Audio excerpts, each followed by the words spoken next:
What up, everyone? Welcome back to another episode of Finding the Fantastic. It's that time where we try to find something fantastic in between the hustle of surviving life and achieving it. And I haven't been doing podcasts every week like I should be doing. Well, should is a relative word, but I just haven't been doing them because I've been getting a new kind of mental space for myself. COVID, right? Between living through a global pandemic and then also getting COVID myself, like the brain fog that comes with it. Anywho, all that aside, been going through a lot, and I realize all of humanity's going through a lot right now. I mean, look at the grays. I got grays. For those of you listening to the podcast, I got grays. But I want to stop and I want to talk about the concept of self-help. Because I was talking with a friend yesterday and we were talking about how we can help, like, put on a conference specifically for women, but this doesn't just apply to women, but to help women right now, or to help people with everything they're going through, right?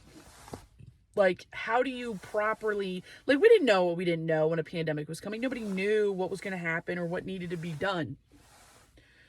Nobody could plan for any of that. But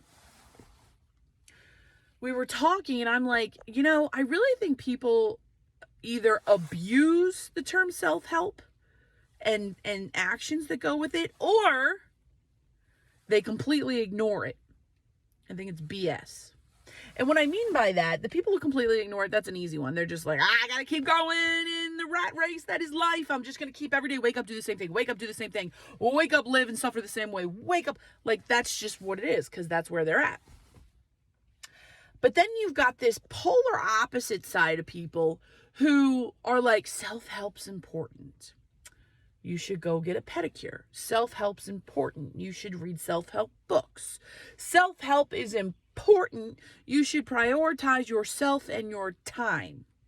Self-help's important. You should meditate, whatever, yada, yada, yada. And I'm not knocking those things, right? I'm not sitting here saying those things are bad or good. But what I think we all need to really sit down and realize that the true self-help starts here in the mind. And it's mental stamina, mental focus, mental exercising, right? It's, athletes all the time talk about, like, their mental toughness. And toughness is a hard word because I feel like mental toughness implies you have to be beat up. Well, let's face it, everyone, we're getting beat up every day. Some of us can't even sleep, so we're getting beat up at night. We grind our teeth. Hello, me. But I'm starting to realize that it's not about being mentally tough. It's about being mentally prepared. Shocker. Cool. Wow, I just came up with that. But that's the truth of the matter. I'm reading an awesome book called Positive Intelligence, and I highly recommend everybody read this book. It's so good. But it breaks down this concept of your kind of like your mind, right? And in our Positive Intelligence, we've got a sage mind and a saboteur mind, right? Humans are fight or flight. We are fight or flight, right? It's just natural. It's just what we are. And oftentimes in our mind, we are already at a bias to be a saboteur because we are flight, right? And fight kind of like even leans that way towards being this saboteur, which is all those things that come into your mind at a moment's notice of something happening. And the book gets into more specifics. You have two types of saboteurs in your mind. One is the judge. You always have the judge. Everybody has a judge. From birth, we all have a judge.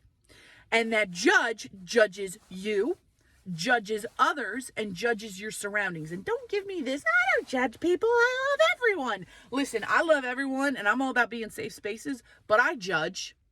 And here's the type of judging I'm talking about. The type of judging I'm talking about is you judge the way they treated you and it just hit you. Or that you judge the way you just behaved towards somebody and you're like, oh my God, anxiety. Why'd I do that? Or you judge the situation of, this is a toxic, terrible work environment. Why am I still stuck in it? Why am I still here?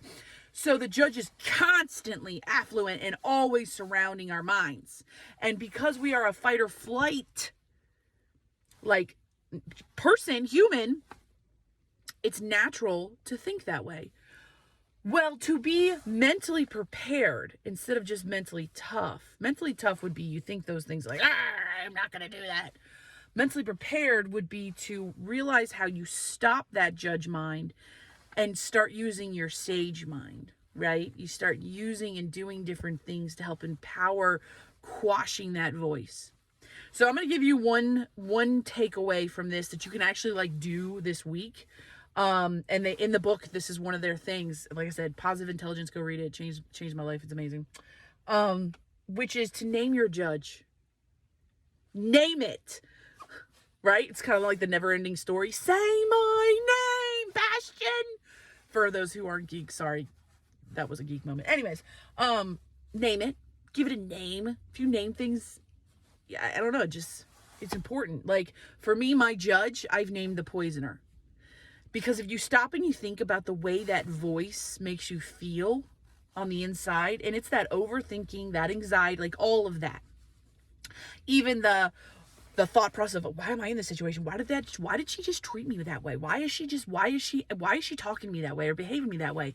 What did I do? What did I do to upset her? Did I do something? What did I do? What do I need to do differently? Why am I a loser? Why can't I make more money? Why can't I lose weight? Or, man, this situation I'm in, this car keeps breaking down on me. Don't know what I'm going to do. Okay. That's the judge voice. Name it. Mine's called the poisoner. Mine is called the poisoner because it poisons my mind. It automatically just brings this oppression over my body, right? I name it the poisoner. And every time it comes into your head, say, the poisoner says that I cannot lose weight. The poisoner says that I did something to upset that person. The poisoner says that that person treated me this way because they're this and that. Name it. And you're going to see a huge difference, like, right away. Anyways, this podcast has been too long. It's been good. I love you all. Yes, all the things. I'll talk to you later. Bye.